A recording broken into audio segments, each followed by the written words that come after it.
Thanks to the fantastic franchise with Johnny Depp in the lead role, pirates have become something romantic and even kind for the modern world. It's funny because in reality, they were just as, if not more, colorful characters. Today, let's step into the shoes of an ordinary pirate during the golden age of piracy. Powerful empires used to employ pirates, making being a pirate more prestigious than any civilian profession. And in a few minutes, we'll meet our guest, Marcus Barbarossa, who, like modern comedians, had nicknames. Some pirates, like Bartholomew, didn't care about their last names and instead used their home countries or cities as their nicknames. Sometimes, pirates were given nicknames based on their physical characteristics. For instance, the legendary Algerian pirate known as Deadhead earned his nickname simply because he was so bald that his colleagues teased him about the barren desert where not a single hair could grow. As for Marcus, with the nickname Barbarossa, his friends awarded it to him for his striking red beard. Pirate nicknames varied widely, from Long to Fatty, Pegleg, and even Toothy. Pirates roamed the seas from ancient raiders on rafts to modern Somalis with automatic weapons. Even in the famous epic, the Odyssey attributed to Homer, there are mentions of pirates 3 millennia ago. Phoenician pirates sailed the Mediterranean, mainly targeting coastal villages and their inhabitants to later sell them into slavery. During various eras, there was no clear distinction between pirates and traders. Every maritime trader had a crew of warriors, and if they saw a tempting ship nearby, they simply seized it and resold the goods. If nothing suitable was around, pirates would act as traders and still make money. Even the legendary Julius Caesar was captured by Cilician pirates once, with the intention of demanding a ransom. Unsurprisingly, once the ransom was paid, Caesar personally ensured the execution of these audacious captors. In those times, piracy became one of the most serious crimes. However, states quickly realized that hiring pirates could be useful. They could do dirty work officially while keeping their hands clean. During wars, pirates who knew the seas like gods became invaluable assets. This led to the emergence of various terms like buccaneers, corsairs, privateers, and filibusters, all essentially referring to the same profession but coined in different countries.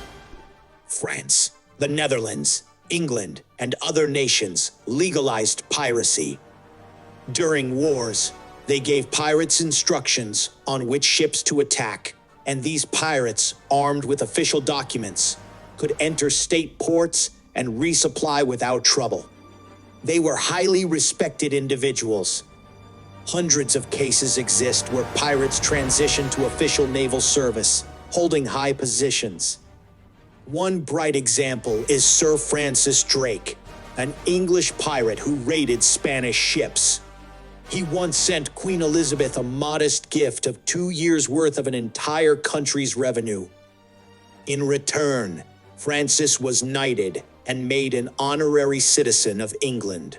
They also protected him legally from Spain. Our Marcus Rashford, known as Barbarossa, lived in the year 1718, considered by many as the golden age of piracy. This year marked the downfall of many pirates, but we'll get to that later. For now, let's talk about the environment of our Barbarossa. He and his small ship stand in the city of Nassau on New Providence Island, which is still considered the capital of the Bahamas. Marcus didn't just stop there. He's an official member of the Shore Brotherhood. In 1706, the United Brotherhood of Pirates essentially took control of the Bahamas, and Nassau on New Providence Island was considered the capital of the so-called Pirate Republic, even though, according to international law, the islands belonged to England. The British administration had left. Pirates effortlessly repelled attacks from the Spanish and French with their ships and forts. You might have heard plenty of tales about pirate states in books and movies, but Nassau's Pirate Republic remains the largest real formation that could be considered a quasi-state. Marcus owns a ship called Happy Delivery, and pirates loved giving their ships interesting names. A study in the 20th century by Marcus among pirate ship nicknames found that 18% of them had the word vengeance, 15% added the prefix rover to the name, and another 10% mentioned royal authority. A prominent example is the legendary ship Queen Anne's Revenge, owned by Blackbeard, as seen in various films.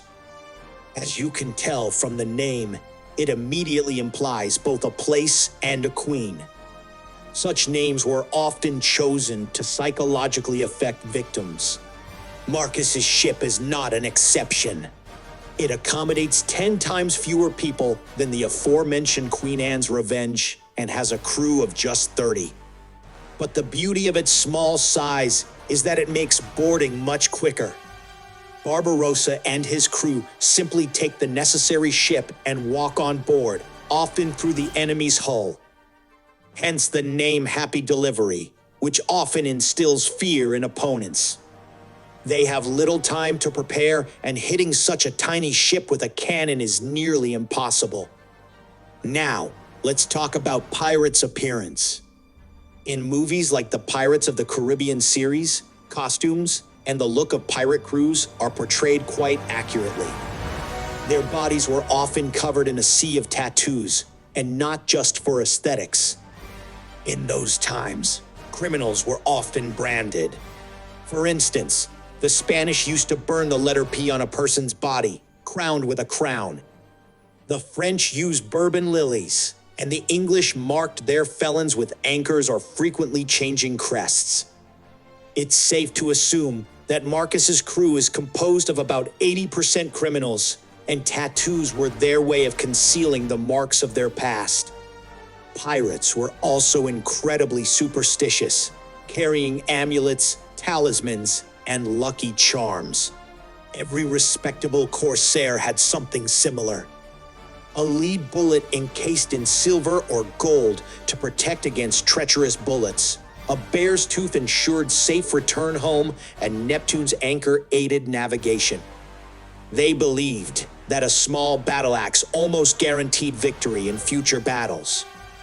Aside from these, they often carried broken pieces of knives or other weapons in their belt pouches for protection. Pirates were also deeply superstitious, wearing their zodiac signs on chains. But perhaps the most exotic detail is the Brotherhood amulet. Marcus's amulet is one such item, and he has a friend named Anthony Long.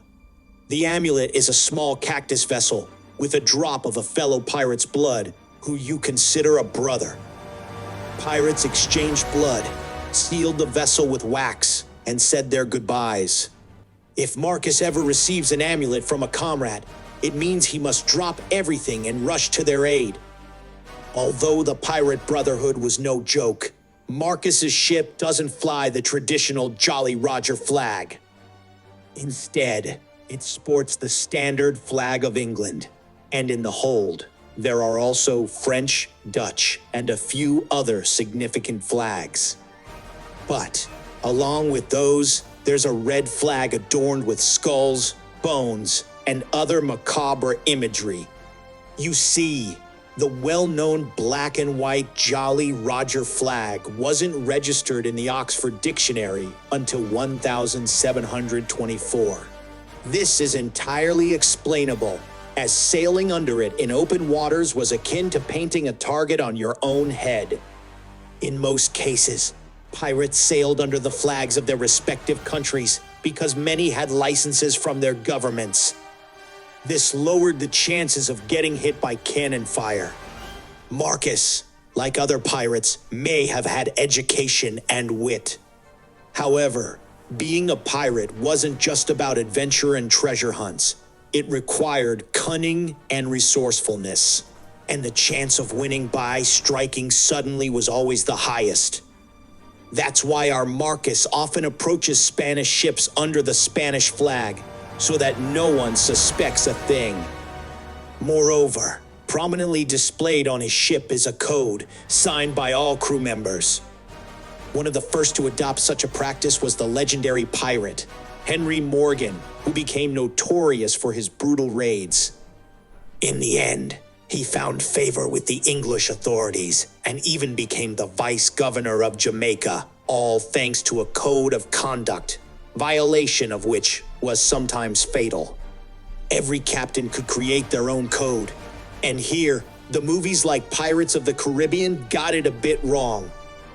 There was no one-size-fits-all document for pirates. By choice, captains crafted their own codes, and crew members added their signatures. For example, the personal code of Francis Drake was unofficial, but thanks to it, even the lowliest cabin boy received a reward after a battle.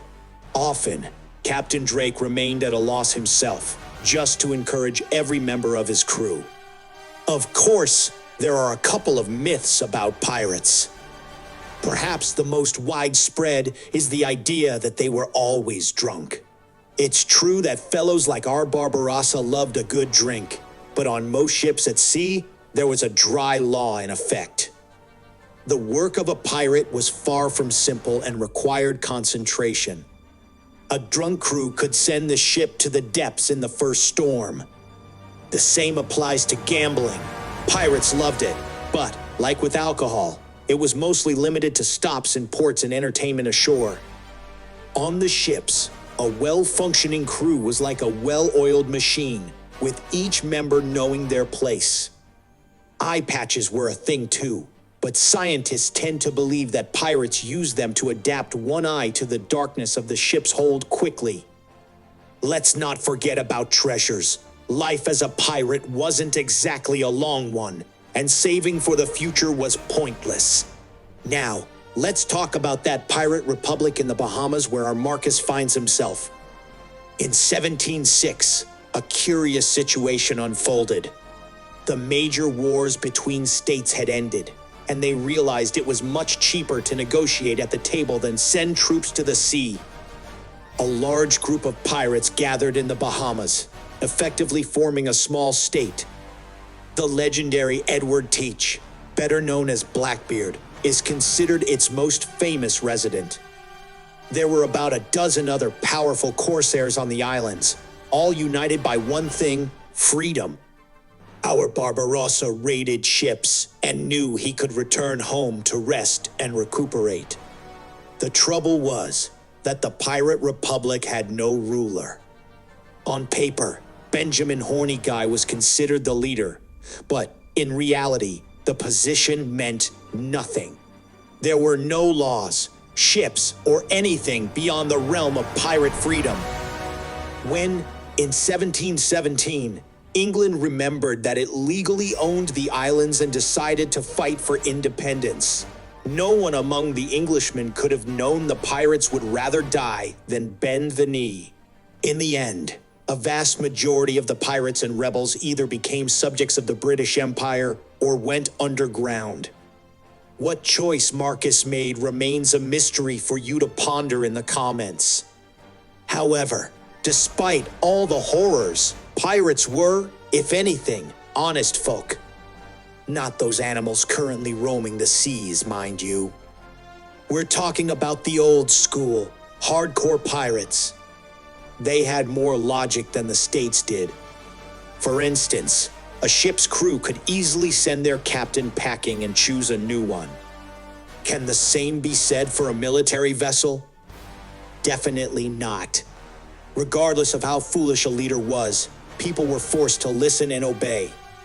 The democracy of pirates might have been more substantial than what we have now.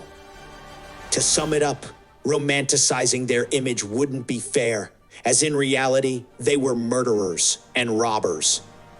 Nevertheless, given the times, they might have been the most democratic community on the planet. Until our next encounter, my friends.